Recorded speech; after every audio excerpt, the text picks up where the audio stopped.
Okay, let's dive right in. We're talking about a threat that has nothing to do with missiles or cyber attacks. It's a quiet, totally legal process that could, believe it or not, dismantle a nation's defense from the inside out. And the scariest part? Not a single shot is ever fired. It's a pretty chilling question, isn't it? But it's right at the heart of what we're digging into today. In this explainer, we're going to walk through exactly how a country's national security can be hollowed out by something that's almost completely invisible and technically breaks no laws. All right, so first, let's get a handle on what this threat actually is. This isn't about secret agents meeting in dark alleys. We're talking about something that happens right out in the open through professional networks and what look like completely normal job offers.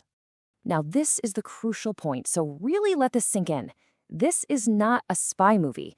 Nobody is stealing classified documents, no state secrets are being whispered, no laws are broken, the entire thing is perfectly legal.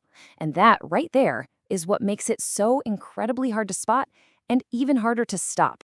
You see, the real target here isn't data. It's not about getting blueprints or secret codes. It's about something much more valuable, something you can't just download. They call it thoughtware.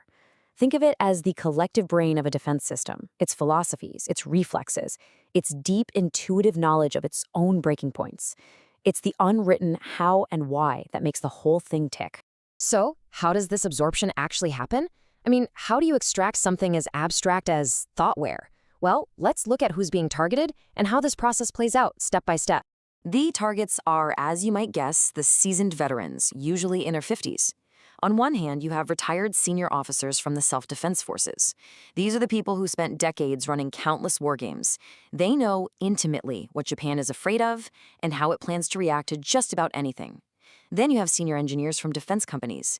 These aren't the folks writing code anymore. They're the ones who know the real limits of the equipment, the exact weak spots that could shut a system down without a single missile being launched. And the recruitment itself?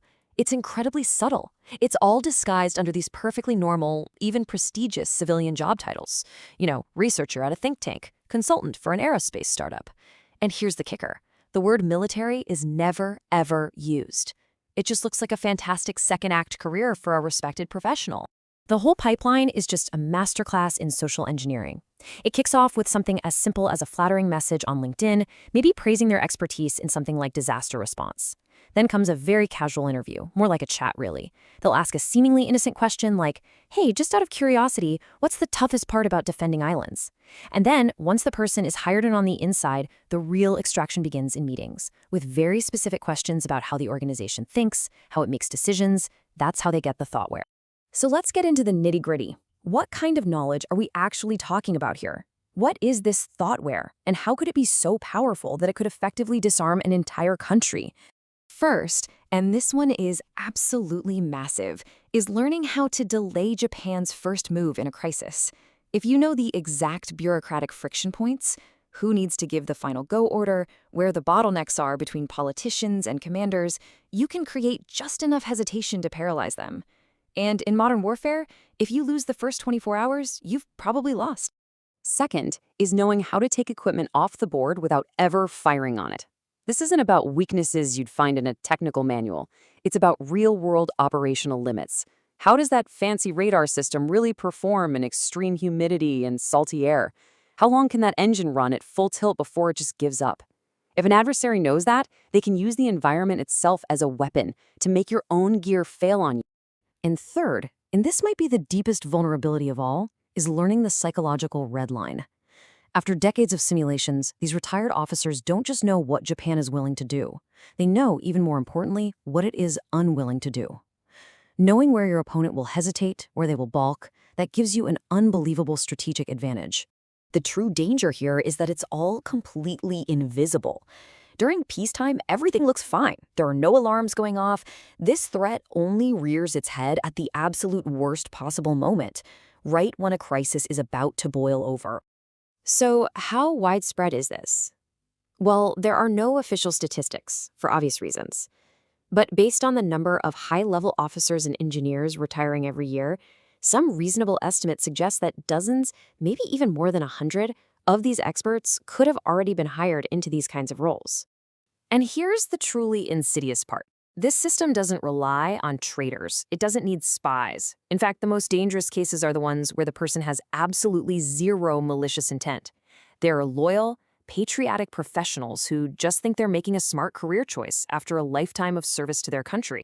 So this is what it would look like when things go wrong.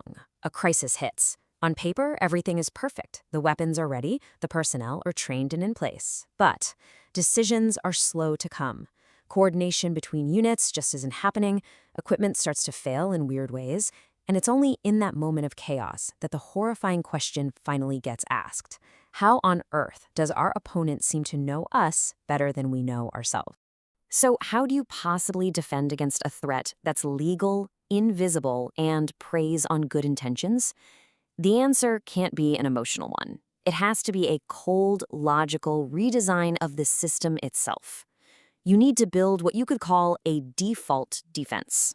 The proposed solution really comes in 3 parts. First, you start treating this unwritten thoughtware, all that knowledge from simulations and real-world operations, as if it's quasi-confidential for 10 years after someone retires. Second, you mandate disclosure. Retired personnel have to report where they're going to work, and you put a big red flag on any roles tied to foreign government money. Just having that transparency can be a huge deterrent. And third, you have to strengthen the options at home.